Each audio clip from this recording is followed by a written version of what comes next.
ವಿಮಾನ take off ವೇಳೆ engine ವೈಫಲ್ಯ 6 ಮಂದಿಗೆ ಗಾಯ ಆಗಿದೆ. ದೆಹಲಿ ಇಂದಿರಾ ಗಾಂಧಿ ಏರ್ಪೋರ್ಟ್ನಲ್ಲಿ ನಡೆದಿರುವಂತಹ ಘಟನೆ.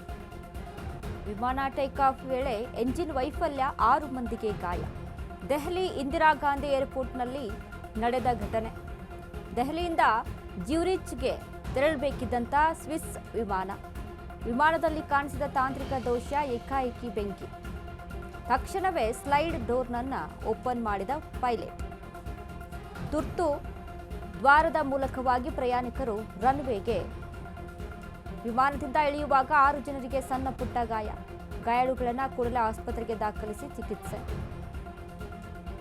228 ಜನ ಪ್ರಯಾಣಿಕರನ್ನ ಹೊತ್ತೊಯ್ಯುತ್ತಿದ್ದ ವಿಮಾನಯಾನ ಸಂಸ್ಥೆಯ ಅಧಿಕಾರಿಗಳಿಂದ ಮಾಹಿತಿ. ವಿಮಾನ ಟೇಕ್ ಆಫ್ ವೇಳೆ ಆಗಿರುವಂತಹ ದುರಂತ ಇದೆ. ಎಂಜಿನ್ ವೈಫಲ್ಯದಿಂದ 6 ಮಂದಿಗೆ ಗಾಯ ಆಗಿದೆ. ದೆಹಲಿ ಇಂದಿರಾ ಗಾಂಧಿ ಏರ್ಪೋರ್ಟ್ನಲ್ಲಿ ನಡೆದಿರುವಂತಹ ಘಟನೆ. ಜ್ಯೂರಿಚ್ಗೆ ತೆರಳಬೇಕಾಗಿದ್ದಂಥ ವಿಮಾನ ಇದು, ಸ್ವಿಸ್ ವಿಮಾನದಲ್ಲಿ ಕಾಣಿಸಿಕೊಂಡಂಥ ತಾಂತ್ರಿಕ ದೋಷದಿಂದ ಏಕಾಏಕಿ ಬೆಂಕಿ ಕಾಣಿಸಿಕೊಂಡಿದೆ.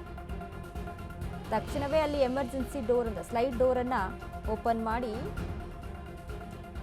ಪೈಲಟ್ ಓಪನ್ ಮಾಡಿದ್ದಾರೆ. ತುರ್ತು ದ್ವಾರದ ಮೂಲಕವೇ ಪ್ರಯಾಣಿಕರು ರನ್ವೇಗೆ ಧಾವಿಸಿದ್ದಾರೆ.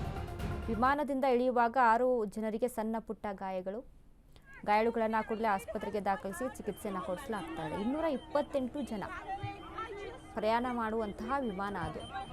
228 ಜನರನ್ನ ಹೊತ್ತೊಯ್ತಾ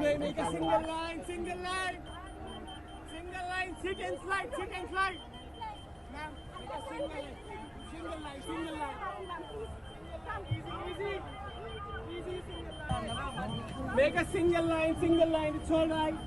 Come this way, make a single line. Single line, sit and slide. Ma'am, make a single line. Easy. Make a single line, it's all right. Come this way, make a single line. Sit and ತಾಂತ್ರಿಕ ದೋಷ ಸಂಭವಿಸಿ ಆಗಿರುವಂತಹ ಅವಘಡ. ದಿಢೀರಂತ take off ಆಗ್ತಾ ಇದ್ದಂಥ ಸಂದರ್ಭದಲ್ಲಿ ಬೆಂಕಿ ಕಾಣಿಸಿಕೊಳ್ಳುತ್ತೆ. ಅಂತ ಸಂದರ್ಭದಲ್ಲಿ ಪೈಲಟ್ ಸ್ಲೈಡ್ ಡೋರನ್ನು ಓಪನ್ ಮಾಡಿ ತುರ್ತು ದ್ವಾರದ ಮೂಲಕ ಪ್ರಯಾಣಿಕರನ್ನ ರನ್ವೇಗೆ ಕಳಿಸ್ಕೊಡ್ತಾರೆ. ಅಲ್ಲಿಂದ ಹೋಗ್ತಾ ಇದ್ದಂಥ ಸಂದರ್ಭದಲ್ಲಿ ಸಣ್ಣ ಪುಟ್ಟ ಗಾಯಗಳಾಗಿರುವಂಥದ್ದು. ಯಾರಿಗೆ ಗಾಯಗಳಾಗಿದೆಯಲ್ಲ ಅವ್ರನ್ನ ಆಸ್ಪತ್ರೆಗೆ ಚಿಕಿತ್ಸೆಗಾಗಿ ಕಳಿಸ್ಕೊಟ್ಟಿದ್ದಾರೆ. Come this way, make a single line.